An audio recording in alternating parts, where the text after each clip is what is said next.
All right, how's that? So, great to be here. The two cover thing, I found out David Curtis's book was already selling out earlier, so I just said, we'll just tell people that his book has my cover on some of them, so that you go buy that. So that's what that was. It is absolutely a great joy and privilege to be here, and I just want to tell you, for those of you that might have come to the conference to hear Gary DeMar speak and to meet him, I'm right with you. I wanted to do that as well, and so keep praying for Gary. He had to back out because of some health reasons. Right after people found out I was going to speak, I had some friends saying, "Oh no, are you scared? You got to fill Gary DeMar's shoes." And one of my favorite quotes is from Charles Schulz, the creator of Peanuts, and he said, "Be yourself, everyone else is taken." And so I could not replace Gary if I wanted to. I'm wired the way God wired me, and then let me just say I'm sorry right up front.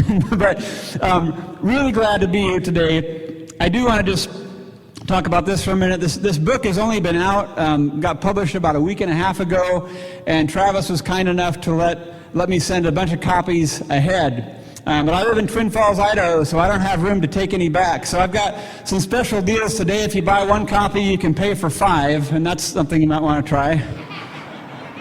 I'm just checking it. This is like afternoon. This is when we all get tired. So at any rate, let me just read a paragraph off the back or so to give you an idea. The funny thing is, I wasn't even studying eschatology. That's a true story. I'll talk about that in my talk tomorrow. There was this thing called COVID. Our church wasn't meeting. How could I encourage people? Easter 2020 was right around the corner, and I thought, I'll do some videos on the last days of the life of Jesus. Again, I'll talk about a lot of that tomorrow.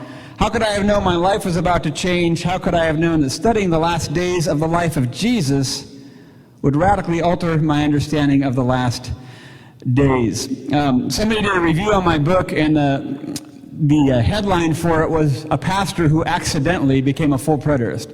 That's exactly what happened. I had no inkling at all that this would ever happen to me. And so, again, a lot of my personal story is more for tomorrow night. But today, we're going to talk about the problem with prophets. Just how many times does this world end anyway? I do want to say, for those of you who might know Doug Wilson, I'm not the sharpest tool in the shed, but as I look out, even in Arkansas, there's more than 14 of you. So he said there were 14 of us or so. So at any rate, great to be here. And you can also find me on YouTube, the past days with Pastor Joel, if you want to find me there as well. But I'd like to get started with a very, very famous quote. It was spoken by a rather obscure theologian, and as far as I know, it's rarely been used in a talk like this, if ever. And it comes from Lewis Carroll's Through the Looking Glass, a sequel to Alice in Wonderland that was written 6 years prior. "When I use a word," said Humpty Dumpty in a rather scornful tone, "it means just what I want it to mean, neither more nor less." Well, believe it or not, prophet land is a little bit like that. In prophet land, Bible words also mean just what the writers want them to mean, neither more nor less. And when we enter prophet land, meaning the arena in which the Old Testament prophets lived, wrote, thought, and taught, it's important for us to realize that we are guests in their world, not the other way around. We're stepping into their living room, so to speak, and we want to be courteous guests and allow them to tell us their house rules. Should I take my shoes off when I enter? Where do I hang my coat? Do I shake your hand, or do I bow? Should I stand until you ask me to be seated? Is there a certain chair you'd prefer that I sit in, or may I help myself? And when we impose our modern 21st century Western thinking on the biblical writers, it is we who are in error, not them. And this might be especially true in the case of the Old Testament prophets. We're foreigners to their culture, which means that we need to submit to the meanings they gave their words. We need to allow them to teach us what they meant by what they said, rather than us telling them what we think they really meant to say. The good news is that it's possible for us to understand how they wrote, thought, and taught, at least for the most part. And just how do we go about this? Well, we compare Scripture with Scripture to find out how the various prophets used language. And guess what? Not surprisingly, they all used language in a similar fashion. In other words, Daniel, Isaiah, Jeremiah, Ezekiel, and the other prophets all wrote and spoke in the same way. Sure, there are nuances, just like we might have in our time, but they all had the same worldview. They shared the same history, and they were all Hebrews, which is another way of saying Old Covenant Israelites. And just by the way, there is prophetic language in the New Testament as well that sounds eerily similar. But we'll get to that in just a bit. Sir Isaac Newton wrote, "John did not write in one language, Daniel in another, Isaiah in a third, and the rest of the prophets in language peculiar to themselves. But they all write in one and the same spiritual language," and you see the reference there, the language of prophets. What does this mean? It means all the prophets had the same purpose, logic, and worldview in terms of how they wrote, thought, and taught. The books of the Bible are all connected, and like tree branches, they all share the same trunk. If that's true, how do we find the right meaning in terms of what the prophets wrote and spoke? I'm so glad you asked. By stepping into prophet land. So, are you ready? Did you bring the right clothes? Have you got your water bottle? Did you remember your Think Like a Berean hat? If so, let's go. Actually, let me just mention a couple more things before we get to our first scripture passage. First, Christians do not disagree on what the Bible says. Christians disagree on what the Bible means by what it says. The words are always the same. It's the meaning of the words that are the difference between sound hermeneutics and faulty hermeneutics.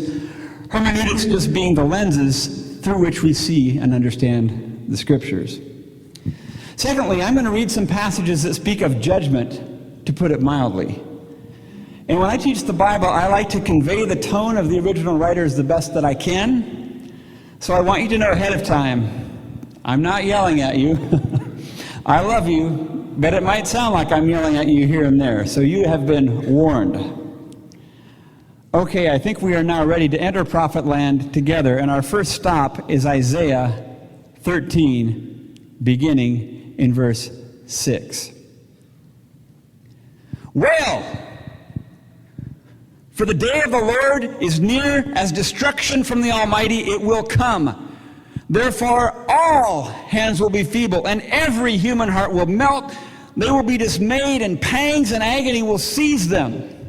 They will be in anguish like a woman in labor. They will look aghast at one another, and their faces will be aflame. Behold, the day of the Lord comes, cruel with wrath and fierce anger, to make the land a desolation and to destroy its sinners from it. For the stars of the heavens and their constellations will not give their light. The sun will be dark at its rising, and the moon will not shed its light. I will punish the world for its evil and the wicked for their iniquity, and I will put an end to the pomp of the arrogant and lay low the pompous pride of the ruthless. I will make people more rare than fine gold, and mankind the gold of Ophir. Therefore, I will make the heavens tremble, and the earth will be shaken out of its place as the wrath of the Lord of hosts in the day of his fierce anger. Yikes. Maybe even yikes squared. What in the world, Isaiah? Now, in our normal modern understanding of language, this would be cataclysmic, universe-ending talk, would it not? Let's recap what we saw in these verses. At the day of the Lord, as a result of the Lord's destruction, all hands will become feeble. Every human heart will melt. Pangs and agony will seize them. They will be in anguish like a woman in labor. They will look aghast at one another, and their faces will be on fire. Then the text goes on to say that after all of that, the Lord would make the land desolate and destroy all the sinners. What sinners? I mean, seriously, is anyone actually still alive after every human heart melts?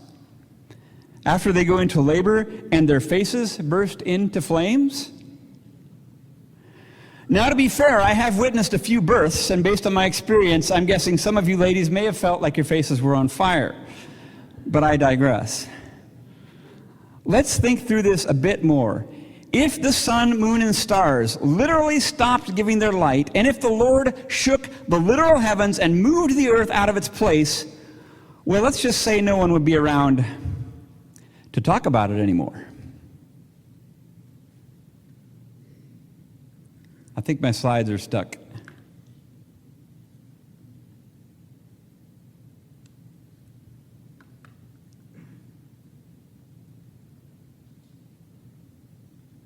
Well, I'll go ahead and go on.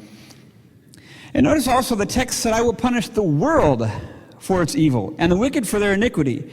It sounds like this is a universal judgment for everyone, no question about it. And unfortunately, if we have not been taught about Hebrew idioms, sometimes called Hebraisms, we will likely misunderstand the meaning being spoken of here.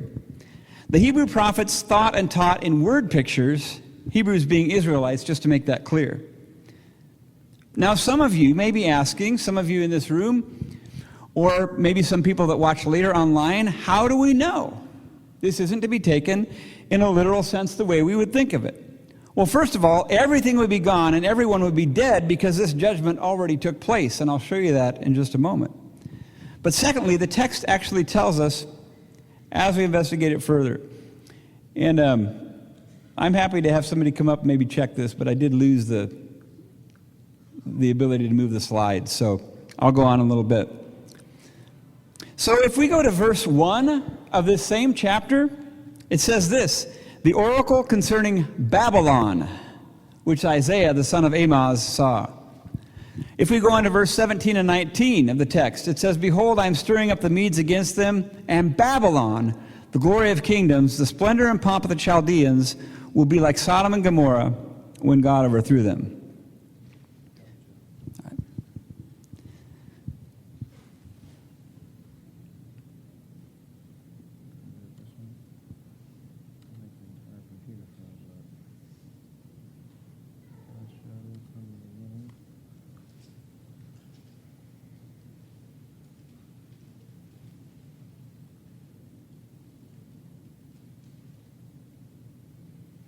Perfect.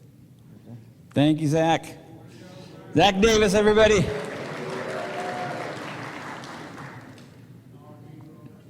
And so here you see verses 17 and 19 as well.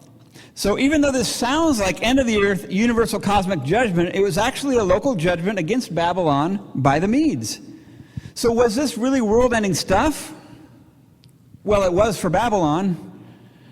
And that's what I think Yahweh is meaning to communicate through Isaiah. This prophecy was fulfilled around 539 BC when the Medes did in fact destroy Babylon. Again, this was written in Hebrew to the Israelites, and they understood these word pictures. Isaiah was prophesying the end of the Babylonian world, and only theirs. Now, I've thought about this some, and I hope this isn't irreverent, but it is maybe one way to think of this. For you sports fans, or even if you're not, you'll know this reference. A lot of judgment language in the Bible is what we might call trash talk. It's not that the judgments are not real, but that many times extreme, exaggerated language is used to make a point, like one athlete trash talking another during the game. Now, if that doesn't work for you or you find it irreverent, that's fine, but it might be one way to think about it. Now, if Isaiah 13 was the only example of this, we would want to be really careful. You never want to build a doctrine on just a few verses. That's how cults start. So let's go on now to another passage from 2 Samuel 22, beginning in verse 8. Then the earth reeled and rocked, and the foundations of the heavens trembled and quaked because he was angry. And smoke went up from his nostrils, and in the devouring fire from his mouth, glowing coals flamed forth from him. He bowed the heavens and came down, and thick darkness was under his feet. He rode on a cherub and flew, and he was seen on the wings of the wind. He made darkness around him his canopy, thick clouds, a gathering of water, and out of the brightness before him, coals of fire flamed forth. And the Most High uttered his voice, and he sent out arrows and scattered them, lightning and routed them. Then the channels of the sea were seen, the foundations of the world were laid bare at the rebuke of the Lord, at the blast of the breath of his nostrils. Now, notice some of the similar language to the Isaiah passage. The earth reeled and rocked. The foundations of the heavens trembled and quaked. The foundations of the world were laid bare. And now notice some language that refers to Yahweh. Smoke went up from his nostrils. Fire came out of his mouth. He bowed the heavens and came down, and darkness was under his feet. He rode a cherub and flew, and he was seen on the wings of the wind. And there's even more. Now, if that passage isn't a perfect example of hyperbolic, apocalyptic, exaggerating language, I don't know what is. If we took this in our 21st century Western mindset, we would have to say this would be the end of the known world and universe. If that's the case, it would have happened twice already since I started talking, because it already ended in Isaiah 13. Just how many times does this world end anyway?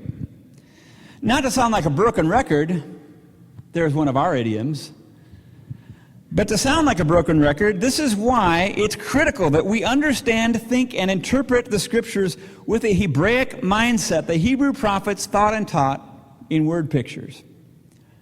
The foundations of the literal heavens were not shaken, nor were they physically bowed down, and literal smoke was not seen coming from Yahweh's nostrils, nor fire from his mouth. King David, who wrote this, knew this. Back to verse 1.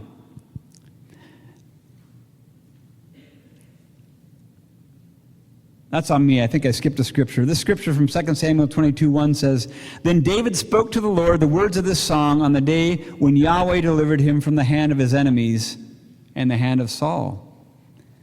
Did you also notice one of the verses said, God came down?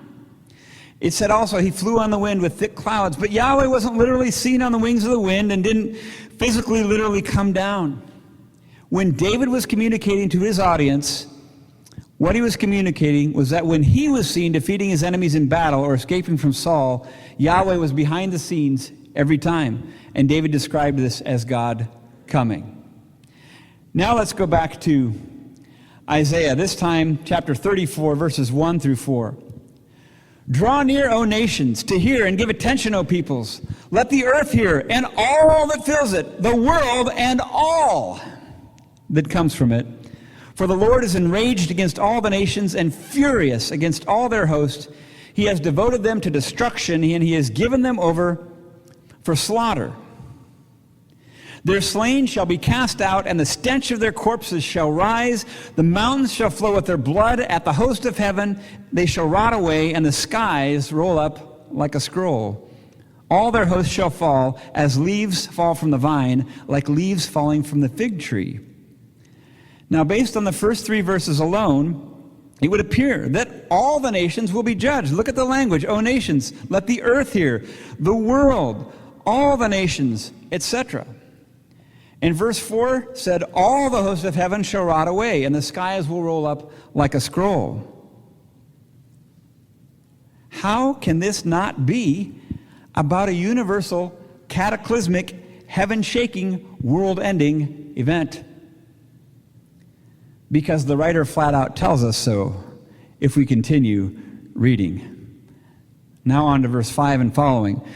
"For the sword has drunk in its fill in the heavens. Behold, it descends for judgment upon Edom.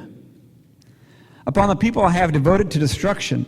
The Lord has a sword. It is sated with blood. It is gorged with fat, with the blood of lambs and goats, with the fat of the kidneys of rams. For Yahweh has a sacrifice in Bozrah, a great slaughter in the land of Edom." So who was being judged? Edom. Was this really an end of the world, literal heavens-shaking event? Absolutely not. But did it likely feel that way to Edom? Absolutely. And notice that Yahweh repeatedly speaks in the first person in many of these texts we've looked at, as if he is the one doing the attacking and bringing justice. But it was never Yahweh who actually came down out of heaven to do these things. It was metaphoric language in which he painted in pictures that they would be able to understand. And he often sent one nation against another to administer his judgment, and sometimes referred to this as him coming or him coming down. Essentially, the prevailing nation was Yahweh's sword and was acting on his behalf. This judgment happened in around 583 BC to Edom when Babylon attacked them and laid them waste. Here's an example from Ezekiel 32, verse 7 and following. When I blot you out, I will cover the heavens and make their stars dark. I will cover the sun with a cloud, and the moon shall not give its light. All the bright lights of Yahweh I will make dark over you and put darkness on your land, declares the Lord God. Same thing, right? Destructive, heaven-ending language, moon-darkening doom. And yet verse 2 of the same chapter says this, Son of man, raise a lamentation over Pharaoh, king of Egypt. This tells us the judgment was not universal in scope, but was on the nation of Egypt. Now think this through. The heavens will be darkened, the sun will be covered with a cloud, the moon will not give its light. At the bright lights of heaven I will make dark over you. Yahweh is using cosmic symbolism to say essentially, Pharaoh, judgment is coming, you and your nation are going down, it's lights out for you. In this type of language, the stars, sun, and moon often represent leaders of nations and governments, and in this case, the rulers of Egypt were going to fall to become dark. Back to Isaiah one more time. An oracle concerning Egypt. Behold, Yahweh is riding on a swift cloud, hello, and comes to Egypt, and the idols of Egypt will tremble at his presence. This again is symbolic language that Yahweh uses when he sends judgment, and often this is seen as the Lord coming on a cloud. You've probably noticed that these prophets are all using this language in the same way, and that is a good thing. If some of them use this language in a wooden, literal sense, and others in a symbolic sense, we would be having a very hard time to figure out what they were saying. But they are completely consistent, just as we would expect them to be if they were the same people living at the same time, part of the same culture, who had the same worldview, and of course spoke the same language. As we compare Scripture with Scripture, we allow the Bible to interpret itself. And what we've seen so far in these texts we've looked at is that they all sound as if they are about world-ending final judgment of everyone, everywhere. And for the nations being judged, it likely did feel like the end of their world. Nevertheless, they were all local judgments using highly exaggerated language to make a point.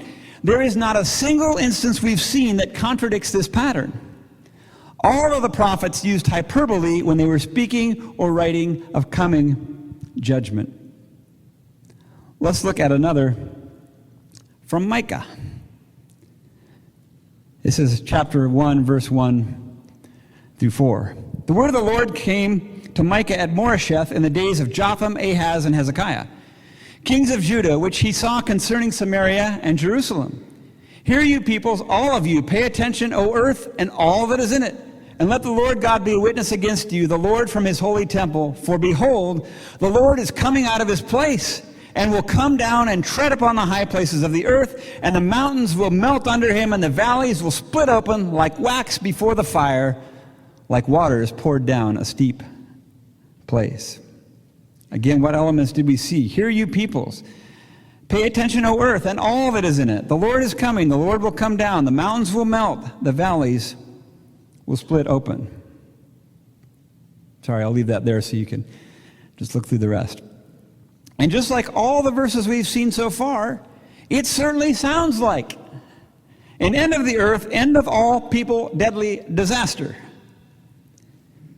It seems as if this event will infect the entire world, and that the Lord himself will come down and smack down everyone, and everything. But Micah was actually prophesying about the coming destruction of the 10 northern tribes of Assyria in around 722 BC, and he's also foretelling the subsequent siege on Jerusalem. The context told us that in verse 1, this was judgment pronounced against Samaria and Jerusalem. One more back to Isaiah, again this time from Isaiah 64. Oh, that you would rend the heavens, that you would come down, that the mountains might shake at your presence, as when melting fire burns. The fire causes the waters to boil, to make your name known to your adversaries, that the nations may tremble at your presence. When you did terrible things which we looked not for, you came down, the mountains shook at your presence. Here again, Yahweh is described as coming down, among other ideas that should be sounding familiar by now.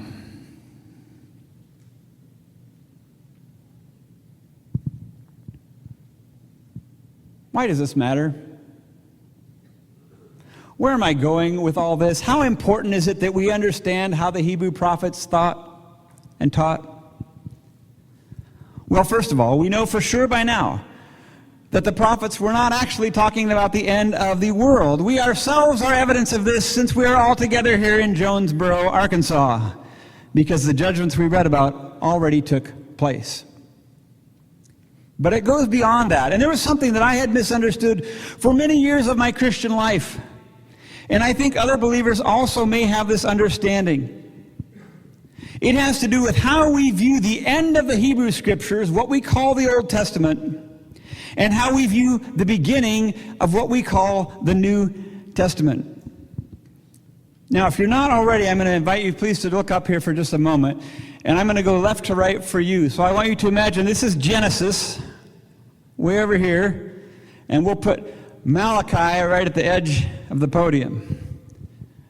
And Matthew is on the end of this podium. And then we've got the rest of the New Testament, and Revelation is way over there. Now I'm aware that the Hebrew Scriptures initially were in a slightly different order at the end. I know you preterists know all this stuff, and you might correct me on it later. So just don't, because I already know that. So at any rate, the way we think of these things, Malachi, Matthew, we've got this gap here that most people would agree around 400 years, sometimes referred to as the intertestamental period. And the way that I either was taught or I just wasn't paying attention or whatever, but I think a lot of Christians have this misunderstanding, is we put a line of demarcation right here, which should not be there. It messes up the covenants and it messes up everything. Because then what we have is this idea that Malachi here stops, and then we use the word old and new, which in our culture, especially, old, passé, let's get rid of that old thing. What's new and exciting and happening over here? And because we're Christians, we think, well, I know this is sort of important, so I actually should give it some lip service, but boy, am I really excited about what's here. Now, I do a year through the Bible reading plan I have for the past several years. Matthew just started yesterday. How much of the year has happened already to get to here? And it's this very short part of the rest of the year that's the New Testament. I'm not saying it's not important, but I'm saying there's a continuity here that's completely been missed, or at least it was for me for a long time. And here is the idea, and I'm overgeneralizing here, and I get it. But we can end up divorcing the Old Testament Scriptures from the New, so that we think whatever they're talking about over here is this sort of brand new thing. It's as if, and just give me some liberty here, it's sort of as if the eternal Son of God dropped out of the sky and into the manger for no particular time, for no particular reason. In other words, it was arbitrary. The Father just decided, well, I guess now is as good a time as any.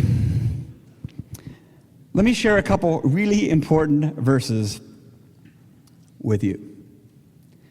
Galatians 4 and 5. But when the fullness of time had come, God sent forth his Son, born of woman, born under the law, to redeem those who were under the law, so that we might receive adoption as sons. Now, we could easily do a sermon or a series on these two verses. And I haven't preached for a long time. I'm not going to do that. But I just want to show you that this was not arbitrary. Jesus entered into history at just the right time, and Jesus entered into the very same world as all the prophets I've quoted and all the prophets I haven't. He had the exact same setting and the worldview as they did. And I cannot overemphasize the importance of this. The world we enter into when we get to the New Testament is exactly the same world we left in the Old Testament. Yes, over time the Gentiles came in, but there's a reason you see the phrase to the Jew first and then to the Gentiles several times in the New Testament scriptures. When we get to Matthew and the other Gospels, they were teaching people who had the same mindset as the audience of the Old Testament prophets. This is true for all the New Testament writings. This means that Jesus and the apostles also thought and taught in word pictures. They were Hebrews after all. And their audience understood what they meant by what they said, nothing more and nothing less. With these thoughts in mind, that the people we encounter in the New Testament are the same people we encountered in the Old Testament, let's look at a handful of texts now from the New Testament. We'll start with something from the lips of Jesus himself. Immediately after the tribulation of those days, the sun will be darkened, and the moon will not give its light, and the stars will fall from heaven, and the powers of the heavens will be shaken. Sound familiar? From the writer of Hebrews, you, Lord, laid the foundations of the earth at the beginning, and the heavens are the work of your hands. They will perish, but you remain. They will all wear out like a garment. Like a robe, you will roll them up. Hello, Isaiah. Like a garment, they will be changed. And now a very well-known verse, 2 Peter 3 and verse 10. But the day of the Lord will come as a thief in the night, in which the heavens will pass away with a great noise, and the elements will melt with fervent heat. Both the earth and the works that are in it will be burned up. Does any of this language strike a chord? Whatever the particular interpretation of these verses, I think we can agree at least that these New Testament authors are using the same phrases and the same themes as the Old Testament prophets. This shouldn't surprise us. They were Hebrews too. They also thought and taught in word pictures. And of course, we encounter this in spades in the granddaddy of them all when it comes to New Testament apocalyptic language, Revelation. Chapter 6, verses 12 through 14. When he opened the sixth seal, I looked, and behold, there was a great earthquake, and the moon became black as sackcloth, and the full moon became like blood, and the stars of the sky fell to the earth, as the fig tree sheds its winter fruit when shaken by a gale. The sky vanished like a scroll. Hello, author of Hebrews. Hello, Isaiah. That is being rolled up, and every mountain and island was removed from its place. We've seen this before, and so had John. We can understand that if Revelation is divorced from the Old Testament, there will be all sorts of whack-nut interpretations, and that's exactly what we find when the commentators do not make the connections back here. Here's just one more example from Revelation. Revelation 12. And a great sign appeared in heaven, a woman clothed with the sun, with the moon under her feet, and on her head a crown of 12 stars. She was pregnant and crying out in birth pains and agony of giving birth. And another sign appeared in the heaven. Behold, a great red dragon with 7 heads and 10 horns, and on his head 7 diadems, rather. His tail swept down a third of the stars of heaven and cast them to the earth. And of course, many more examples could be provided from that letter. I'm simply demonstrating that we see the same themes incorporated by the New Testament apostles that we do in the Old Testament prophets when it comes to their writings. And if we don't understand this, we are going to read this New Testament language in a vacuum and come to some very unhelpful, if not damaging, interpretations. And just like in the Old Testament, we see this language utilized by several different authors. It is not isolated to a verse or two here and there. I'm sure by now that we can see the problem in terms of what many Christians believe about the end times, and likely what all of us in this room may have believed at one time. The end times spoken of in the Bible cannot mean the end of the world, if the world has already ended many times. And don't forget, in many of these passages, all of the people will be gone too, if we took the language literally. In fact, if we read Revelation alone without recognizing this language, the world ends several times in that letter alone. To say that this is a conundrum for the commonly taught and commonly held end times beliefs is putting it mildly. In my opinion, understanding how this exaggerated judgment language is used in the Old Testament and recognizing that the people we encounter in the New Testament are the same people with the same understanding is one of the most crucial pieces of the end times puzzle. And once we see it, we can't unsee it. And this is a good thing. But now, I'd like to tell you, as Paul Harvey famously quipped, the rest of the story. For you young people, ask the old people sitting next to you who Paul Harvey was. There's an Old Testament passage I've left out so far, and it is extremely important. It comes from everyone's favorite prophet, or at least he ought to be. I'm speaking, of course, of Joel. That was like a futurist lapse of time before the laughter. It was not a preterist soon on that, just so you know. But I would prefer to have Peter tell you about it instead of me. So let's go to the first sermon recorded for us. And thank you, David Curtis. Thank you for everything you shared. But he already talked a little bit about this Acts passage. This is found in Acts 2, but I want to give a little context first.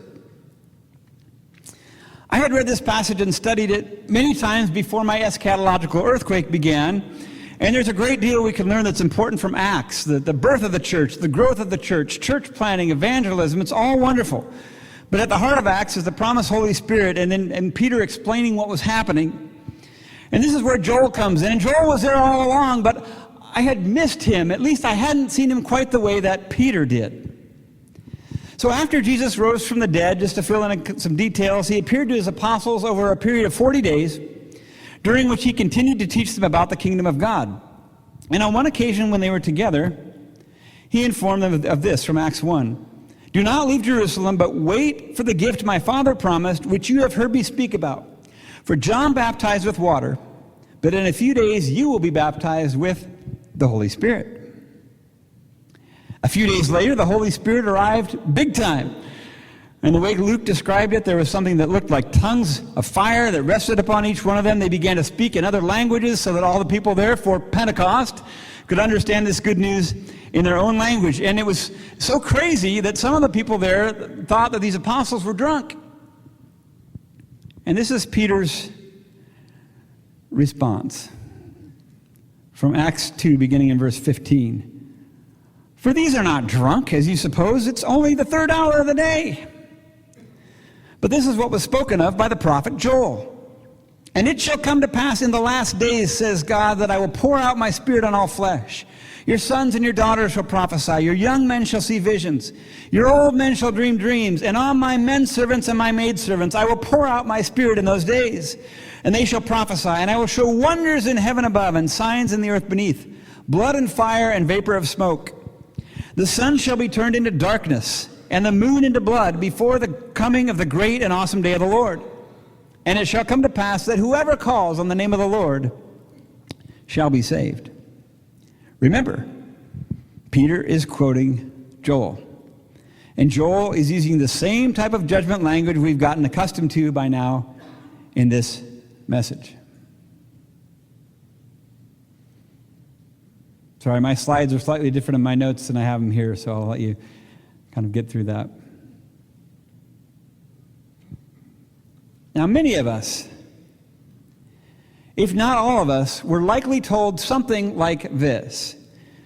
In the last days, everything would end with fierce judgment. The earth would catch on fire, the church might be raptured, there would be great tribulation, worse than anything you could possibly imagine, the Antichrist would come, etc. Here's the rub. And I know, by the way, that many of you know this, but just keep track of this because we're going to move forward to some really exciting things. The rub is that Peter was telling his first century audience that what they were experiencing right then and there was the fulfillment of Joel's prophecy about the last days. In other words, Peter was telling them, this is that. Peter was flat out saying that what Joel had said would take place in the last days was being fulfilled right in front of their eyes in our past days. This meant that the last days were here in Peter's here. There is simply no way of getting around this powerful connection. And I just want to make a point here that has been hugely important for me and so helpful, and I hope it's helpful for you too. How often do we rack our brains with the best of motives and intentions to try and rightly interpret a passage of Scripture when the apostles have already done the work for us?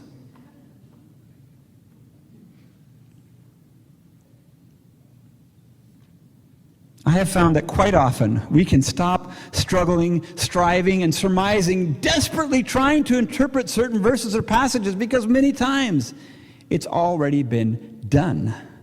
Well, hallelujah. We can rest in their interpretation if they were truly inspired, which I believe they were.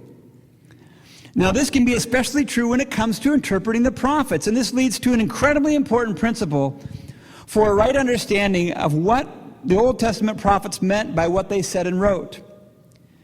It often takes a New Testament apostle to interpret an Old Testament prophet. That has helped me so often. Again, it often takes a New Testament apostle to interpret an Old Testament prophet. In light of that principle, when Peter says this is that settles it. Game over. Peter could not have been any clearer. We don't have to wonder, speculate, or guess. Peter said to his audience way back some 2,000 years ago that what they were seeing and experiencing right in front of their eyes was the fulfillment of Joel's prophecy. And Joel said those things would take place in the last days. Further, there is nothing in Joel's prophecy or anything else that I'm aware of in the biblical writings that suggests that when these prophecies found their ultimate fulfillment in Jesus and the events of the first century, that there would be a second or final fulfillment somewhere in our future. Let me expand on this just a little. There was a theme we saw several times in the verses we looked at earlier that I purposely left out until this point. Several of those prophets mentioned the day of the Lord, or a day of the Lord, referring to those particular judgments. Since we know that there were different nations being judged at various times, that means there were several days of the Lord. This is something else I did not know, that there were multiple days of the Lord in Scripture. Well, Peter mentions the day of the Lord too. Let's look at it again together from Acts 2 and verse 20. The sun shall be turned into darkness and the moon into blood before the coming of the great and awesome day of the Lord. But there's something unique about what Peter calls the great and awesome day of the Lord. This was not to be just another day of the Lord, but the one and only day of the Lord that we see referred to by the New Testament authors. I might get a little excited if I haven't been already. It was to be the day of the Lord that would come shortly after John the Baptist. The Elijah was to come, arrived on the scene. It was to be the day of the Lord that Jesus spoke of in the Olivet Discourse. It was to be the day of the Lord that John spoke of in Revelation. It was to be the day of the Lord that is a mega theme throughout the New Testament Scriptures when we actually believe that soon, at hand, quickly, and the judges standing at the door mean what they say. Those statements are not apocalyptic. What we've done, I sometimes try to think of how can I say things as succinctly as I can with my little 3-pound brain, however well it can work. And I think a huge way to rectify this huge, what I believe to be an error in eschatology, is that most people take the language that is supposed to be symbolic and make it literal, and the language that's supposed to be literal and make it symbolic. And they make the time statement symbolic and the nature literal, and when you flip it around, everything falls into place like magic. And it's maybe a good approach to take with people that are willing to listen. If they're not willing to listen, just say it really fast and then run.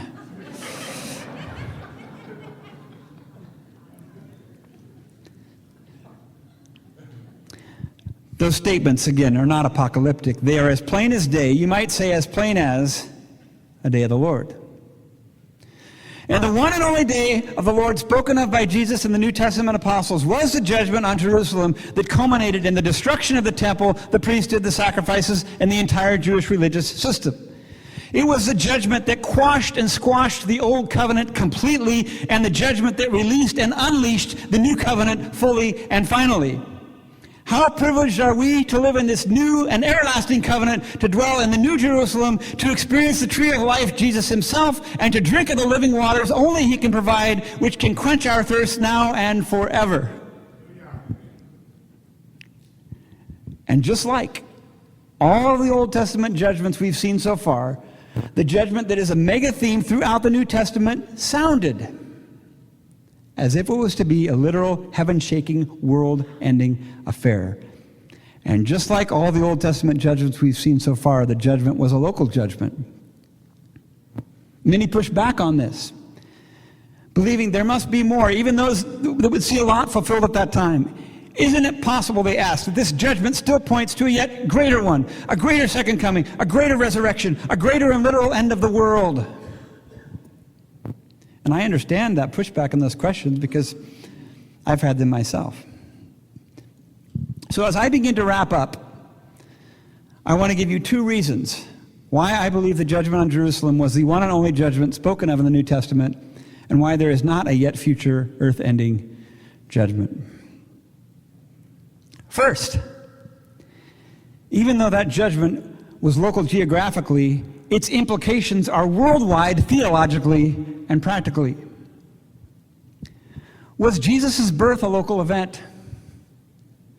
Was Jesus' crucifixion a local event? Was Jesus' resurrection a local event? And yet I'm pretty sure his birth, crucifixion, and resurrection have worldwide implications.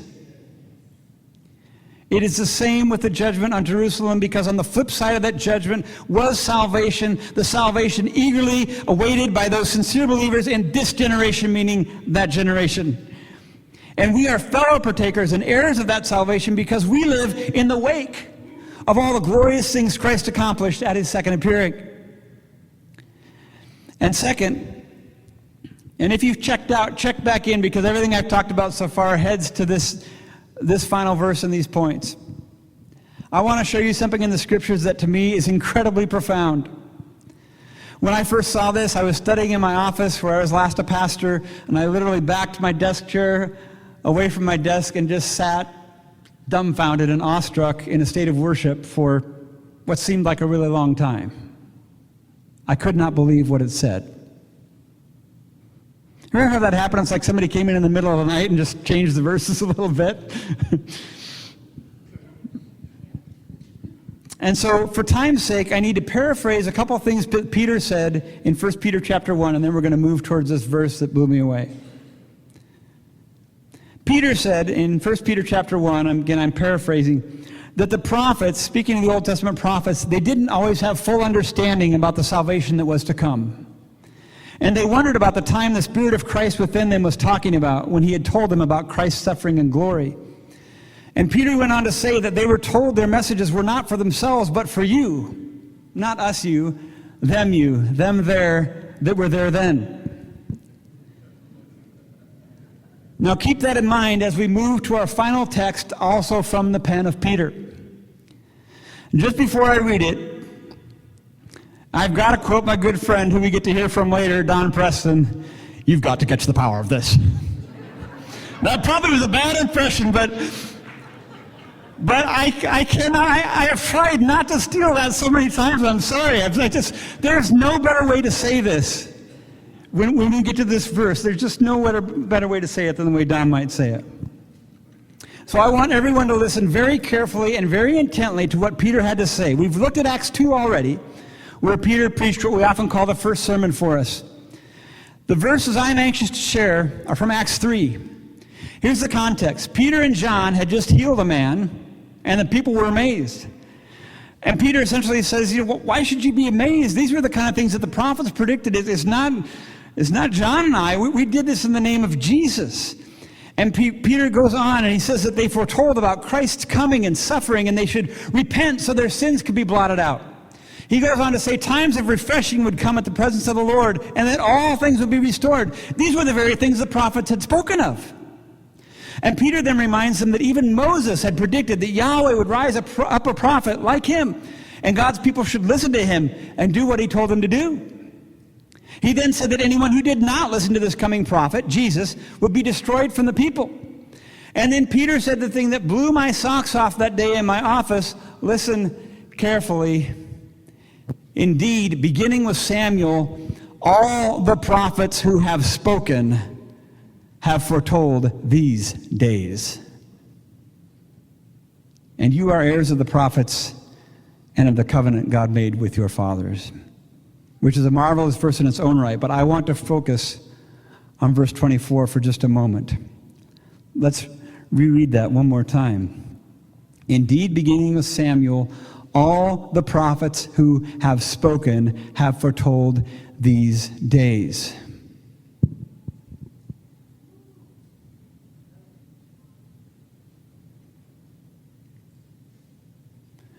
Do you realize what Peter said? Does the Bible really teach that all the prophets who had spoken, he's speaking to the Old Testament prophets, that they foretold the days that Peter was living in? The days the other apostles were living in? Was he saying that all the prophets who had spoken were predicting things that would happen to them in the 21st century and not anything in the 21st century or who knows when? To clarify, I'm not saying the prophets only prophesied events that would take place in the time of Peter and his contemporaries. Neither is Peter. There are all sorts of prophecies predicted in the Old Testament that were fulfilled before Peter's time. We've already looked at several in this talk. What he is saying is that whatever else they prophesied about and whatever else they talked about, every single Old Testament prophet who had spoke and wrote about events that would take place in Peter's time in the last days. And that to me was what was so astounding that day in my office and continues to be. This means we can say with absolute inspired certainty that the prophecy of the Old Testament, well, real and literal in their context, were also types and shadows, all pointing to the great and awesome day of the Lord, the last days day of the Lord. Jesus, Peter, and the other apostles spoke about this, and they said that's what the Old Testament prophets were talking about. Peter flat out declared this. And if those types and shadows were to find their fulfillment in Christ and his work, how can Christ then be a shadow of himself to be fulfilled in someone or somewhere else in the future? Are we to look for Jesus 2.0? Was the first Jesus not enough? Will the real Jesus please stand up? Again, not to be irreverent. There is nothing in the Old Testament prophecies, as far as I know, and nothing in the New Testament prophecies that suggest a yet future fulfillment of that which has already found its fulfillment in Jesus and in that judgment on Jerusalem. Peter did not say, all the prophets who have spoken have foretold these days, but wait just a minute. There's more. There will still be a yet future second appearing of Jesus that everyone in the world will see and experience. There will be a yet future final judgment that everyone in the world will see and experience. There will still be a yet future resurrection of physical corpses coming up out of the ground that everyone in the world will see and experience. And he didn't say there will still be a yet future final destruction of the heavens and the earth for dispensationalists, more like a home makeover for those in the Reformed camp. Well, where are those scriptures? Why didn't any of the New Testament writers mention this? And why didn't Jesus mention this? And Jesus and the apostles said regularly they were teaching nothing but what the Old Testament prophets taught. So why didn't the Old Testament prophets mention it? Peter said that all the prophets from Samuel on spoke of these days, meaning, of course, those days, Peter's days, the apostles' days, and Jesus' days. The Bible does not seem to know anything about types and shadows 2.0 that will find their final fulfillment in Jesus 2.0. In closing, the Hebrew prophets were never teaching that the world would end.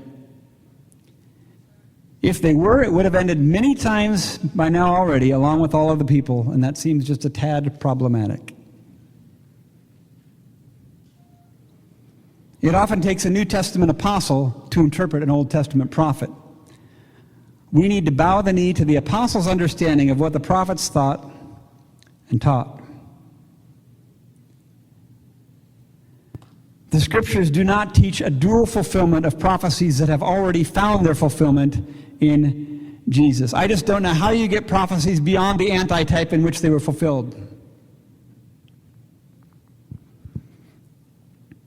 In all of the other end times paradigms, and I have walked through all of them at one point or another, by the way, though the details differ, there is a yet future coming judgment, resurrection, and end of the world of some sort or another. And in the other interpretations of the last days, Jesus eventually comes back to rule on a physical earth as a physical king with a physical kingdom. So I just want to end with a question that you might consider asking people. Do it with grace and love. Why would Jesus receive and embrace in the future the same kind of kingdom he refused and rejected in the past?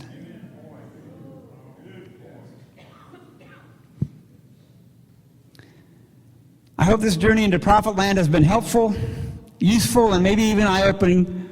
And if you already knew all this, I hope it was appropriate to review it.